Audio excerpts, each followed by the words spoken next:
চা পছন্দ করেন না এমন মানুষের সংখ্যা নেহাতি কম, বরং রোজ অন্তত এক কাপ চা না খেলে যাদের চলে না তাদের সংখ্যাই হয়তো বেশি।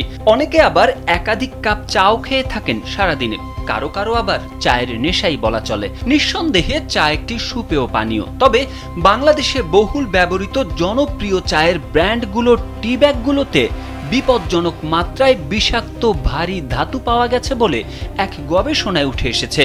পরিবেশ ও সামাজিক উন্নয়ন সংস্থা ইএসডির নতুন অনুসন্ধানী প্রতিবেদনে এ তথ্য প্রকাশ করা হয়, যা জনস্বাস্থ্য ও ভোক্তা সুরক্ষার জন্য গুরুতর উদ্বেগ তৈরি করেছে।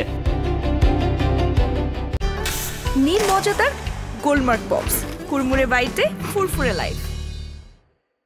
বিষাক্ত পদার্থে তৈরি চা ব্যাগ এবং শুকনো আলগা চায়ে ভারী ধাতুর ঝুঁকি উন্মোচন শীর্ষক গবেষণাটি বুধবার ঢাকার ইএসডির সদর দপ্তরে প্রকাশ করা হয়। স্থানীয় বাজার থেকে সংগৃহীত 13টি নমুনা সংগ্রহ করা হয়, যার মধ্যে ছিল 12টি টি ব্যাগ ও একটি আলগা পাতা।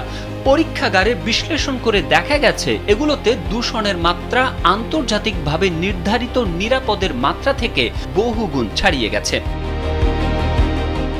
পরীক্ষায় পাওয়া গেছে ক্রোমিয়ামের মাত্রা 1690 ppm অথচ নিরাপদ সীমা 5 ppm, সীসা 51 ppm অথচ নিরাপদ সীমা 5 ppm, পারদ 180 ppm অথচ নিরাপদ সীমা 0.3 ppm এবং আর্সেনিক 14 ppm অথচ নিরাপদ সীমা 2 ppm।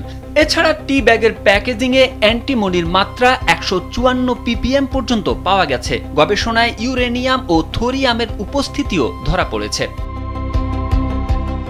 বিশেষজ্ঞদের মতে এ ধরনের উচ্চমাত্রার দূষণ নিয়মিত চা পানকারীদের জন্য দীর্ঘমেয়াদী স্বাস্থ্য ঝুঁকি তৈরি করতে পারে। গবেষণা প্রতিবেদনে বলা হয়, বাংলাদেশে দৈনিক 2 থেকে 3 কাপ চা পান করেন 55% মানুষ, আর 27% 4 বা তার বেশি কাপ পান করেন। তবে মাত্র 1% ভোক্তা টি ব্যাগে ভারী ধাতুর উপস্থিতি সম্পর্কে জানেন।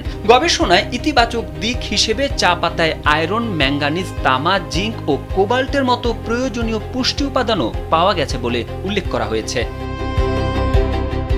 তারেক আহমেদ, কালবেলা।